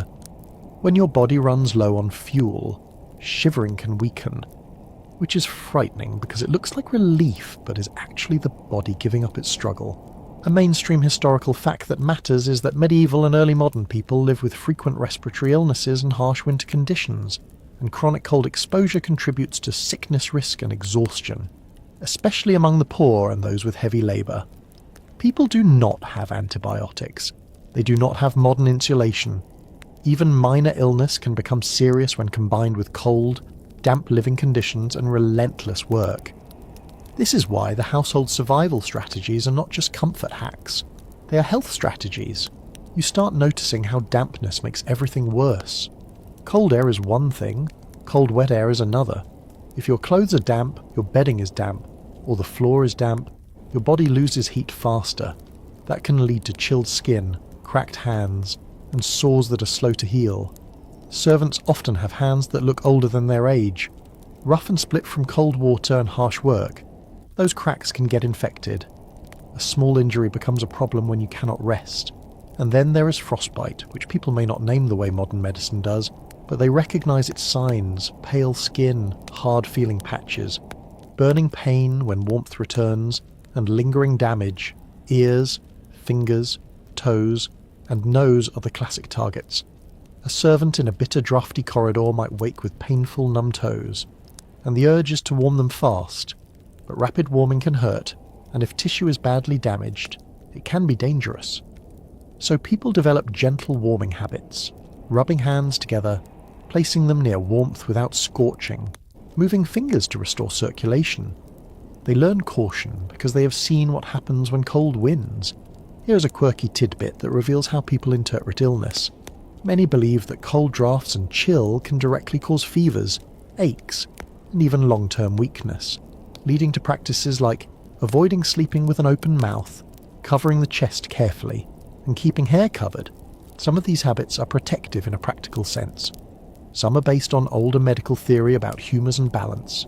Either way, the result is a culture of managing exposure. A servant might be scolded for sleeping in a draft not only because it looks lazy, but because it is believed to invite sickness that reduces the household's labour capacity. When illness does strike, the castle's response is shaped by value. A highly skilled servant, a cook who knows recipes and timing, or a trusted porter with keys might receive more care. They might be allowed a warmer spot, given extra broth, or given a day of lighter duty if possible. A low-status worker might be told to push through until they drop. This is harsh, but it reflects the hierarchy of labour. The household invests in what it cannot easily replace. That truth can be painful, because it means your body's worth is evaluated like a tool. Historians still argue about how much formal medical care servants received in large households, because records can show payments for physicians or remedies, but they often focus on elites. Yet evidence also suggests that household medicine, simple remedies, and caregiving exist at multiple levels, especially when illness threatens the functioning of the entire establishment. A castle cannot afford for half its staff to be sick at once, so even basic care can be seen as practical maintenance. You also learn about the survival priority that sounds boring but saves lives. Eat and drink when you can. Warm liquid matters. Even plain broth or warmed ale gives your body heat and fuel. A servant might tuck away a small portion, not out of greed, but out of knowledge that midnight cold will demand energy. If you're on night duty, you might be given something warm as part of keeping you functional. It is not kindness, it is efficiency. Then there is movement. If you wake and feel dangerously cold, you do not stay still to prove toughness. You move gently. You flex hands and feet. You stand and walk a short loop. You do not sprint and sweat. Sweat is another trap. You aim for circulation without dampness. You learn the strange art of warming yourself without making yourself wetter. Socially, you also learn when to ask for help. Asking too often can label you weak. Asking too late can collapse you. So you choose moments. You mention numb fingers while doing a task, so it sounds like a work problem, not a comfort complaint. You ask to warm near a fire so you can handle the tools properly. You frame it as duty. The castle respects duty more than suffering. If you want relief, you make it sound like you're protecting the household. You also see the hidden danger of exhaustion, broken sleep, cold, and labour combine into a fog that makes you make stupid choices. You might sit too close to a fire and singe your sleeve. You might fall asleep on watch. You might forget a latch. The castle punishes mistakes, and winter creates mistakes. This is why experienced servants look out for each other in a rough way.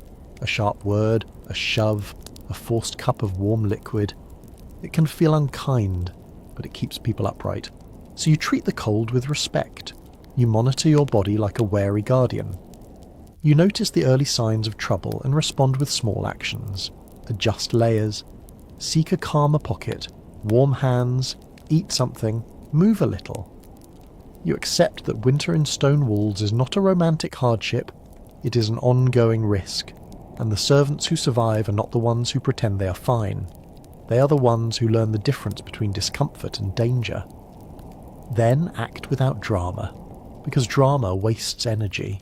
You start noticing that the castle is not completely ignorant about warmth. It is not designed as a cosy cottage, obviously, but it also is not designed by someone who thinks humans are optional accessories. The building's first job is defence and status, but even defence architecture ends up making choices that affect temperature. When you live inside stone long enough, you learn where the structure helps you, even accidentally, and where it helps the important people on purpose. The thick walls are the first clue. They do not heat the space, but they slow change. A thick wall is like a big sponge for temperature. It absorbs warmth slowly and releases it slowly. That means interiors can be more stable than the outside air, especially in places shielded from wind. In a winter storm, the inside does not plunge instantly like a thin wooden hut might. It still gets cold. Yes, but it is a slower cold. A cold with a delay. That delay can be the difference between discomfort and real danger. Windows tell the next part of the story. Castles tend to have small windows compared to later houses, especially in defensive areas. Less glass, less opening, less heat loss. Glass, when used, can be expensive and limited, and many openings rely on shutters or oiled cloth rather than large panes. Small windows also reduce drafts. You still get cold air creeping in, but it is easier to block a small gap than a huge one. This is a mainstream historical fact that lands plainly. Medieval and early modern castles often use smaller openings and shutters in many areas, partly for defence and partly because large glazed windows are not the default everywhere. The result is a building that leaks less air than you might expect from its dramatic look. You also notice the layout. Some castles include a kind of buffer space around entrances, gate passages, vestibules or layered doors. Multiple barriers slow invaders, but they also slow wind. A double door system can reduce the blast of cold air that would otherwise rush straight into the interior. Even a bend in the entry passage can help, because wind likes straight lines. If the corridor turns, the draft loses its sprint and becomes a tired shuffle. You quietly thank defensive paranoia for that small mercy. Then there are fireplaces and chimneys, which are not as simple as fire equals warm. A fireplace warms the people close to it more than the room as a whole, but it still matters. Fireplaces also create a controlled place for heat production, smoke removal and regular use. Chimneys pull smoke out, and their masonry warms. If several chimneys run through a building, certain walls can be subtly warmer, not hot, but less cold. It is like the castle has hidden veins of heat running through it, and you learn to stand near them the way a cat learns to find a sunbeam. Now, not every castle has the same heating upgrades. Some places add features over time. Later medieval and early modern settings can include more fireplaces, improved chimneys, and private heated chambers for elites. You feel that evolution in the way some rooms are designed to close off better, with tighter doors and more controlled airflow, even when servants do not get those rooms. The building's heat choices ripple outward. Warmth always leaks somewhere, and you learn to position yourself where that leak is most helpful. You also notice how interiors are dressed. Walls may be hung with textiles, not everywhere, but in key spaces. Floors may have rushes or coverings. Doors may have curtains. These elements are not structural, but they are part of the building's lived design. They reduce drafts, soften cold surfaces, and make the air less aggressive. The tapestry is not just a picture. It is a portable wall that traps a layer of still air. If you have ever wrapped yourself in a blanket and felt instantly safer, you already understand the principle. Here is a quirky tidbit that makes you smirk. Some castle corridors and rooms can feel warmer simply because of human traffic. A busy passage where people move constantly can be slightly less cold than a forgotten one. Not because bodies are heaters in any dramatic sense, but because doors are opened and closed, torches burn, and activity concentrates in certain zones. It is like the castle has social warmth, and the places where people matter become a little more livable. You might tell yourself the hallway is warmer because it likes you. It does not. It just likes the people with authority. Still, you take the benefit. You also learn that ceiling height matters. Great halls can be massive and hard to heat, because warm air rises and hangs out near the rafters, like it is attending a private party. Smaller rooms can hold warmth better because there is less volume to fill. That is one reason private chambers, closets, and alcoves can feel more tolerable even with the same fire size. The geometry itself is a tool. A low ceiling is not glamorous, but it is efficient. Honestly, if castles were designed by modern energy auditors, they would be 5 feet tall and everyone would crawl. The fashion would be terrible, but the heating bill would slap. You start looking at stair placement and internal courtyards too. Some castles are arranged around a courtyard, and rooms facing inward can be more sheltered from wind than rooms facing outward. Internal corridors can be calmer than external wall walks. The building creates layers, outside, then defences, then inner spaces. Each layer cuts wind and damp a bit.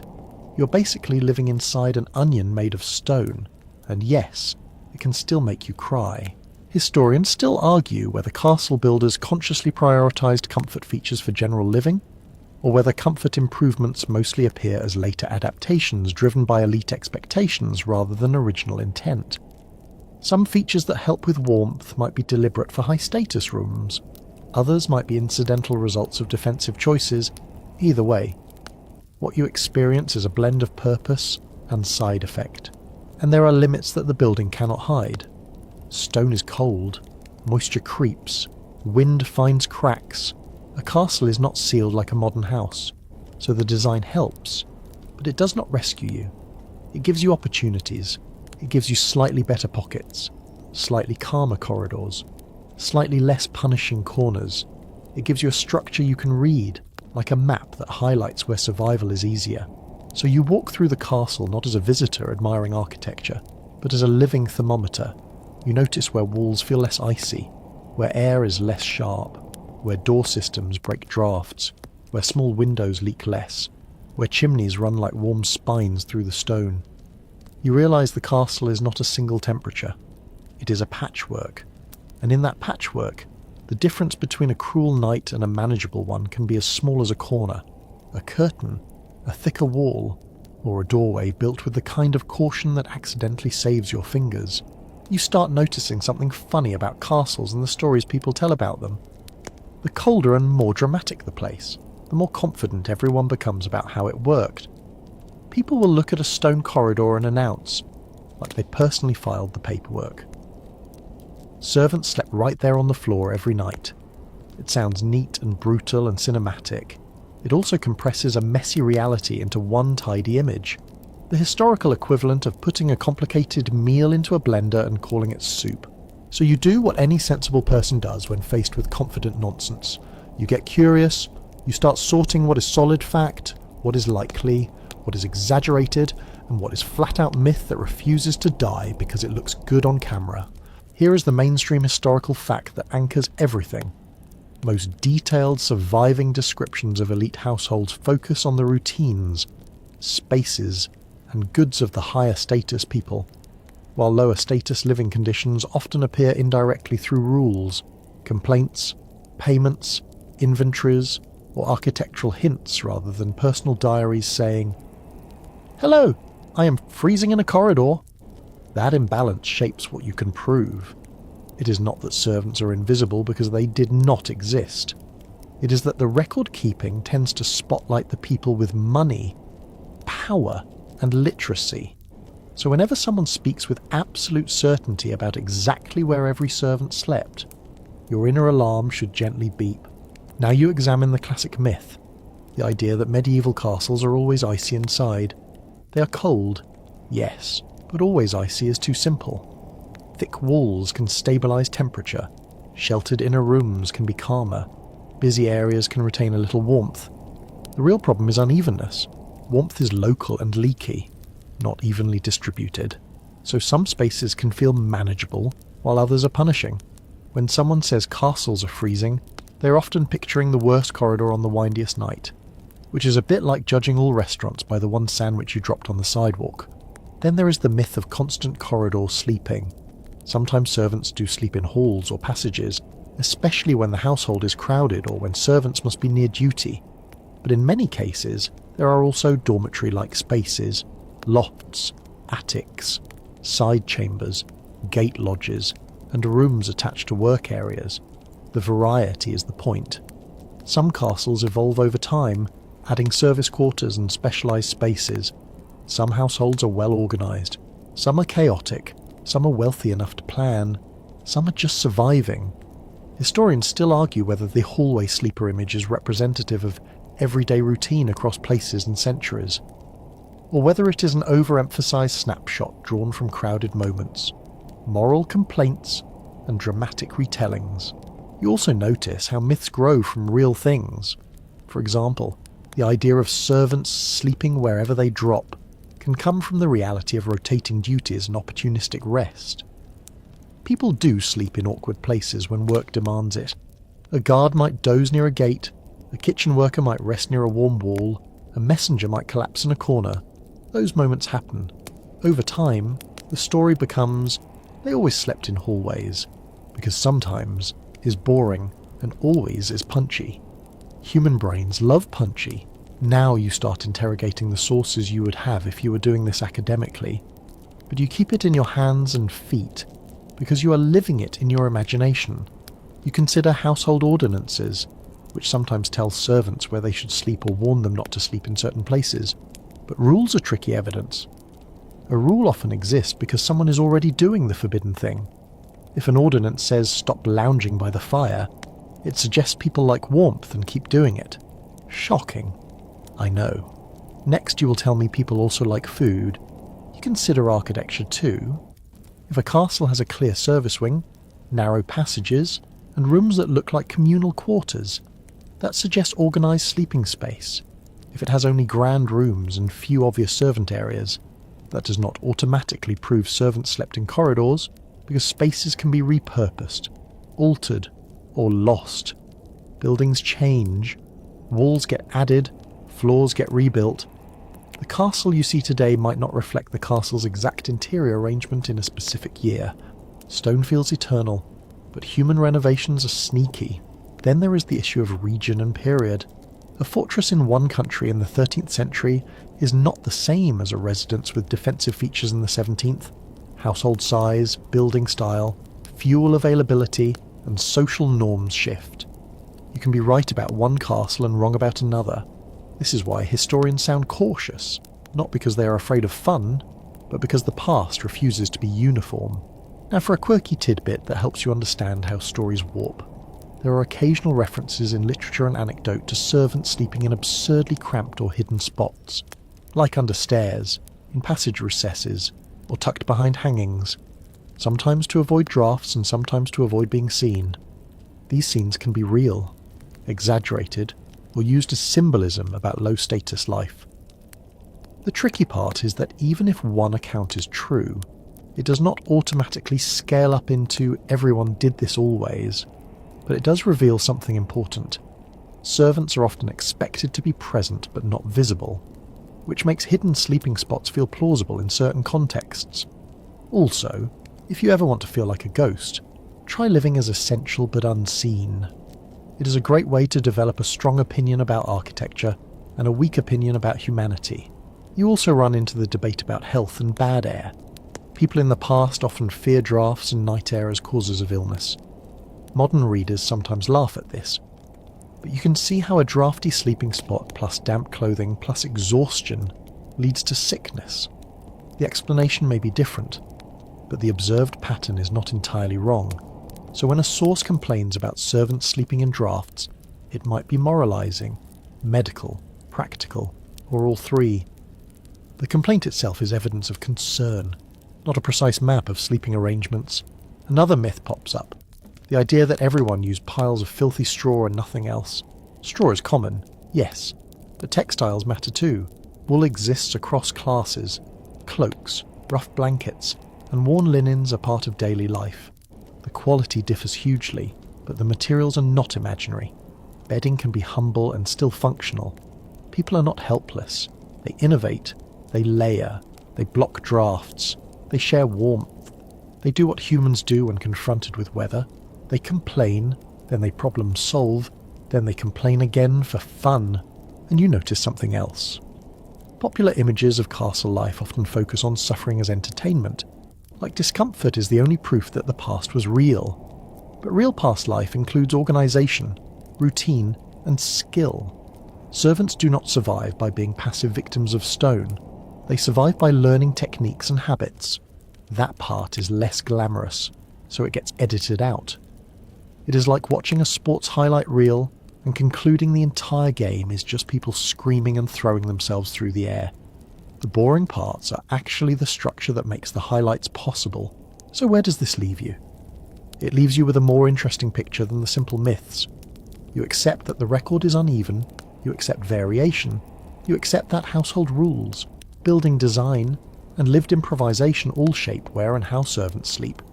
You accept that hallway sleeping is sometimes true, sometimes not, and often more complicated than a single dramatic image. And you feel the quiet satisfaction of reality. It is colder, messier, and more human than myth, which means it is also funnier. Because humans will always find a way to argue about who gets the warmest corner. Even when the corner is still cold enough to chill your soul, you settle into that thought with a sleepy grin. Because if you can laugh at the castle's nonsense, the castle loses a tiny bit of power. You make it to the deepest part of the night, when the castle feels like it is holding its breath. The corridors are quieter, the air is heavier, and the cold has settled into everything with the confidence of a guest who refuses to leave. This is the hour when your choices add up. Not one trick, not one lucky corner, but a full routine that turns survival into something almost ordinary. You begin with a final check of your body because winter punishes denial. Fingers move, toes wiggle. If anything feels too numb, you do not pretend it is fine. You flex slowly, restoring circulation without sweating. You adjust layers so nothing is damp against skin. You pull fabric into place and make sure no draft is sliding into a gap at your neck or waist. Then you choose your spot with the practical eye of someone who has learned the castle's moods. You avoid straight wind lanes. You avoid door cracks. You favour a calm pocket where the air sits still. Your bedding becomes a deliberate build. not a messy pile. You place insulation under your core because your core is your heat engine. You make sure the floor is not directly stealing warmth through thin fabric. You arrange a barrier so low drafts do not rake your ankles. You make a small nest shape, compact enough to keep warmth close. Then you add your clothing layer by layer, not overthinking, just following the logic your body already understands. Cap on, neck wrap secure, wool, close, outer layer positioned to block moving air. You keep your feet wrapped, because toes are dramatic and will file a complaint before the rest of you realizes there is a problem. If you have a warmed object, you use it carefully, wrapped and placed where it helps most. If you do not, you use what you have. Sometimes that is simply a better tuck of cloth, a tighter seal around edges, or a shift in posture that reduces exposed surface. You settle in with a slight curl, not because it is cute, but because it minimizes heat loss. You keep your hands close to your body, tucked where blood stays warmer. You let your breathing slow, because calm breathing conserves energy. And then you join the human part of the routine, the part that no stone wall can replace. You align with others if that is allowed and safe. You keep your body close enough to benefit from shared warmth while respecting boundaries. You place yourself so you are not in the path of constant foot traffic. You accept that someone will snore, someone will mutter, someone will shift like they are wrestling a blanket. You do not waste energy being annoyed. You treat it like weather. It exists, you adapt. Also, if you ever want a free concert, just sleep near someone who snores in 3 separate keys. Truly groundbreaking stuff. A mainstream historical fact that grounds this final routine is that large households rely on servants for continuous operation, including night duties and early morning tasks, and that reality shapes where and how staff rest, often in communal or near-duty locations rather than private heated rooms. Sleep is integrated into labour. That is why survival strategies are not luxuries. They are part of working life. You keep one last thing in mind: readiness. You might be woken for a knock, a cry, a fire alarm, a gate issue, a sick animal, a noble demand that feels urgent because someone had a bad dream. So you position your shoes and cloak where you can grab them quickly. You do not bury your footwear under a pile. You do not tie yourself into a fabric trap you cannot escape. You sleep in a way that allows you to rise without panic. If you can stand up fast, you can move to warmth fast. You can also look competent, which in a castle is its own form of protection.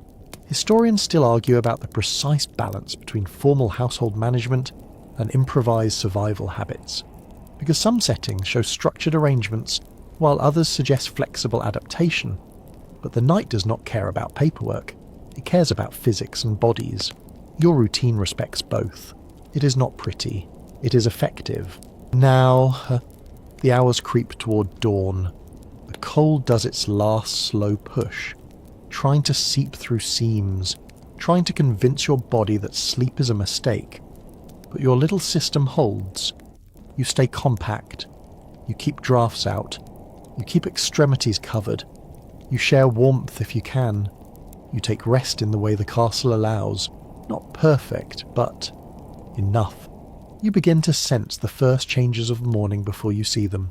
A distant shuffle, a quiet cough, the faint clink of metal, the whisper of someone rising to tend embers. The castle's heart begins to beat again. You smell smoke as a fire is coaxed back to life. That smell is the promise of heat, of hot liquid, of hands that can function again. Your eyes open slowly, not because you are refreshed, but because you are trained. You sit up, feeling the stiffness in your joints, the ache in your back, the crackle of cold air against your face. You flex fingers. You press feet into whatever wrapping you managed. You take a breath and let the air fill your chest without rushing. Then you stand carefully, because standing too fast when you're cold can make you dizzy and clumsy. And clumsy in a castle is how you end up making noise at the wrong time and becoming the day's entertainment. You gather your things with the efficiency of someone who knows they might need them again tonight. You shake out straw from your cloak. You fold cloth back into place. You glance at the corridor, which looks exactly as cold as it did hours ago, because stone does not care about your feelings.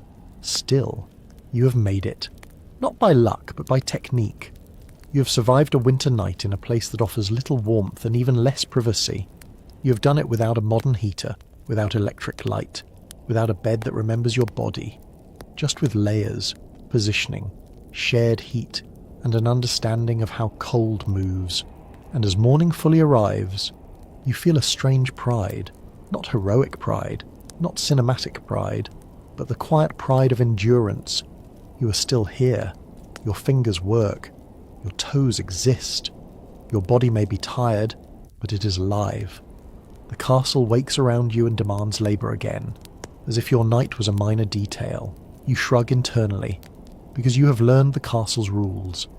It does not reward you, it uses you. So you reward yourself with a small private joke. You have spent the night sleeping with straw, cloth, and maybe a brick, and yet somehow you are still the most advanced heating system this corridor has ever known. Now the pace begins to slow, the sounds soften. Your steps become gentler. You let the cold image fade into something calmer, like fog lifting off stone. You imagine warmth returning gradually, not as a sudden blast, but as a steady, kindling glow. You picture hands wrapped around a cup, steam rising, breath no longer sharp. You let your shoulders loosen, you let your jaw unclench, you let your mind stop scanning for drafts and duties. You're safe in this moment. You're warm enough. The castle's night is behind you like a closed door, and the day, for all its work, has light in it. Your breathing is slow and even. Your thoughts drift like ash settling. The stone corridors quiet in your imagination, becoming distant, becoming soft around the edges, as if the whole place is turning into a harmless memory made of grey silhouettes and gentle torchlight. Let your eyes rest. Let your body rest. Let the idea of cold become smaller and smaller, until it is just a story you listened to while you got sleepy. Your room right now is yours. Your blanket is yours. Your night is gentle. And whatever castle you wandered through in your mind can stay there, far away, sealed behind thick walls that no longer matter. End of script. Sweet dreams.